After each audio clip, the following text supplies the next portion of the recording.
रुक जाए एक सेकंड, अनाउंस करने दे। हाय गाइस, वीडियो की जाने जाने से पहले हम आपको बताते चले कि हम आपके लिए लेके आए एक मुनफरिद चैनल द रिएक्शन हब। इसको सब्सक्राइब करें। चैनल का लिंक वीडियो के नीचे मौजूद है, डिस्क्रिप्शन में जाइए और सब्सक्राइब कीजिए। अल्लाह हाफिज़।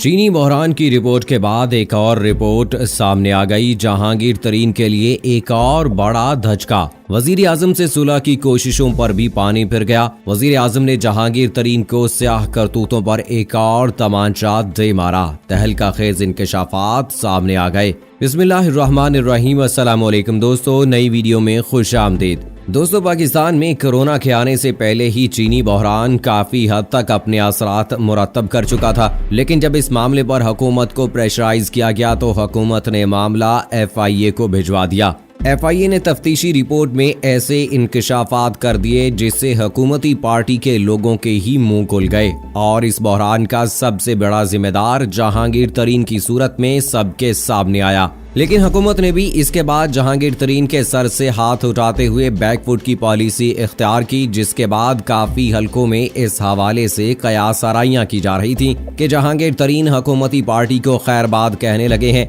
या जहांगीर तरीन किसी और पार्टी के साथ हाथ मिलाकर PTI हुकूमत को टफ टाइम देने वाले हैं।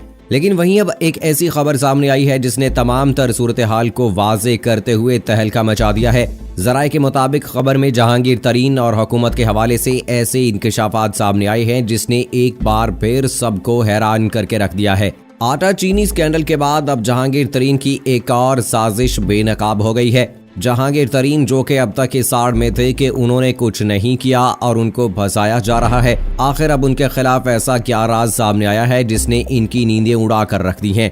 आखिर ऐसा क्या इंकशाफ सामने आया है जिसने जहांगीर तरीन ग्रुप को परेशानी के साए में मुब्तला कर दिया है। आखिर इंकशाफात की पोटली खुलते ही जहांगीर तरीन के गिर्द घेरा और तंग क्यों होने लगा, ये सब और इस हवाले से तमाम तर तफसीलात जानने के लिए वीडियो को आखिर तक जरूर देखिएगा। और अगर आपने अभी तक हमारा चैनल अपनी दुनिया TV सब्सक्राइब नहीं किया है तो अभी सब्सक्राइब करें और साथ में बेल आइकॉन को जरूर प्रेस करें ताकि लेटेस्ट अपलोड होने वाली हमारी वीडियोस का नोटिफिकेशन आपको बर वक्त मिलता रहे। कमेंट बॉक्स में पाकिस्तान जिंदाबाद, पाक फौज जिंदाबाद, ISI के गुमनाम हीरोज को सलाम और कश्मीर बनेगा पाकिस्तान का नारा जरूर कमेंट कीजिएगा।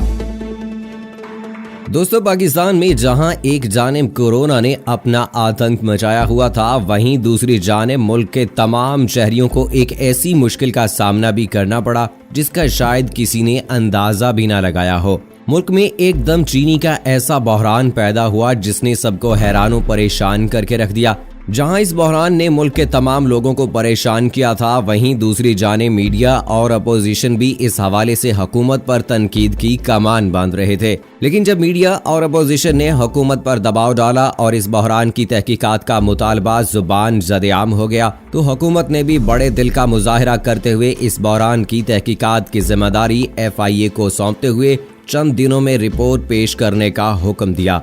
लेकिन जब रिपोर्ट सामने आई तो इसमें ऐसे नाम सामने आए जिस पर सबसे ज्यादा हुकूमत ही हैरान दिखाई दी। रिपोर्ट के मुताबिक हुकूमती पार्टी के सरगर्म रहनुमा जहांगीर तरीन अवाम को इस बहरान में धकेलने वालों में सरे फहरिस्त थे, जबकि जहांगीर तरीन के बाद खुसरो बख्तियार के भाई और स्पीकर पंजाब असम्बली परवेज इलाही के बेटे मुनीस इलाही का नाम भी अवाम को चूना लगाने वालों में गर्दिश करने लगा। लेकिन जैसे ही रिपोर्ट सामने आई तो जहांगीर तरीन जो कि बैरून मुल्क थे, उन्होंने फौरन खान साहब से वापस आकर मुलाकात की और अपनी पोजीशन वाज़े की। लेकिन खान साहब अपने अज़म के मुताबिक कौम से यह वादा कर चुके थे कि वो कौम को लूटने वालों को नहीं छोड़ेंगे, चाहे वो कोई भी हो। और इस स्कैंडल के बाद इमरान खान के जहांगीर तरीन से ताल्लुकात और कमजोर होने लगे। इस हवाले से चीनी स्कैंडल की रिपोर्ट आने के बाद जहांगीर तरीन ने एक इंटरव्यू में ये इंकशाफ किया था कि उनको फंसाया जा रहा है, जबकि उन्होंने ऐसा कुछ भी नहीं किया है। इसके साथ उन्होंने ये भी वाजे किया था कि अब खान साहब के साथ इनके ताल्लुकात पहले जैसे नहीं रहे। जिसके बाद जहांगीर तरीन के हवाले से ये कयास आराइयां की जाने लगी कि वो हुकूमती पार्टी को खैरबाद कहने लगे हैं या किसी अपनी सियासी साख बचाने के लिए किसी और पार्टी से हाथ मिलाकर PTI को टफ टाइम देने वाले हैं। इसी दौरान जुल्फे बुखारी जो कि खान साहब के करीबी साथी माने जाते हैं, उन्होंने भी अपनी चुप तोड़ते हुए इस मामले पर बयान दिया और कहा कि जहांगीर तरीन महज लकी थे कि वो इलेक्शंस में खान साहब के करीब थे, वरना ऐसा बिल्कुल नहीं है कि वही खान साहब के करीब हैं, बल्कि इनकी जगह कोई और भी हो सकता था। दोस्तों यहाँ आपको ये भी वाज़ेह करते चलें कि जहांगीर तरीन की साइडलाइन होने से सबसे ज्यादा फायदा असद उमर ने उठाया है, जो कि अब एक बार फिर हुकूमत के फ्रंटमैन में से एक नजर आ रहे हैं। लेकिन इसी हवाले से अभी जहांगीर तरीन ने कोई अमली इक़दाम नहीं उठाया था कि एक ऐसी रिपोर्ट सामने आई कि जिससे तमाम हलकों में तूफान बर्पा हो गया। दोस्तों इस खबर में ऐसे इंकशाफात सामने आए हैं जिसने जहांगीर तरीन के तमाम पोल खोल कर रख दिए हैं। खबरों की माने तो पिछले कुछ अरसे से ये खबरें भी गर्दिश कर रही हैं कि जहांगीर तरीन पार्टी में अपनी खोई हुई पोजीशन वापस पाने के लिए इमरान खान से मुसलसल राब्ते की कोशिश कर रहे हैं। और अब की ताज़ा तरीन रिपोर्ट के मुताबिक सीनियर सहाफ़ी और एंकर पर्सन मुबशर लुकमान ने इंकशाफ किया है कि तहरीक इंसाफ के सीनियर रहनुमा जहांगीर तरीन और वज़ीर आज़म इमरान खान में सुलह की कोशिशें नाकाम हो गई हैं। मुबशर लुकमान का कहना था कि इनके ज़राए ने खबर दी है कि जहांगीर तरीन की इमरान खान से सुलह की कोशिशें कामयाब नहीं हुई, जिससे जहांगीर तरीन के तमाम इरादों पर पानी फिर गया है। इस हवाले से उनका मजीद कहना था कि जहांगीर तरीन अब इसकी प्राइस पे करेंगे, क्योंकि इस केस में कुछ भी नहीं है और कुछ होना भी नहीं है। इस केस में इनको हर हाल में जिम्मेदार ठहराया जाएगा। और इस हवाले से ये भी कहा जा रहा है कि जहांगीर तरीन की फील्डिंग इनकी पार्टी में से ही कोई न कोई लगा रहा है। दोस्तों यहाँ आपको ये भी बताते चलें कि इस हवाले से आजम खान और इनकी लॉबी को इल्जाम दिया जा रहा है कि उन्होंने इमरान खान के कान भर के उन्हें जहांगीर तरीन, आतिफ खान, शहराम जो पीटीआई के पुराने रहनुमाओं में से एक हैं, उनके खिलाफ भड़काया है। मुबशर लुकमान का मजीद कहना था कि मोने सलाही के ऊपर जो इमरान खान पर्सनल हुए हैं ये मैं नहीं कह रहा, जराए कह रहे हैं कि जल्द ही मोने सलाही के ऊपर नैब एक्ट करने लगी है, क्योंकि शुगर रिपोर्ट में मोने सलाही का नाम है। वो नाम की हद तक तो ठीक है, लेकिन मोने सलाही का इस हवाले से मौक़िफ़ है कि वो फैक्ट्री के शेयर होल्डर जरूर हैं, लेकिन वहाँ के करता धरता नहीं,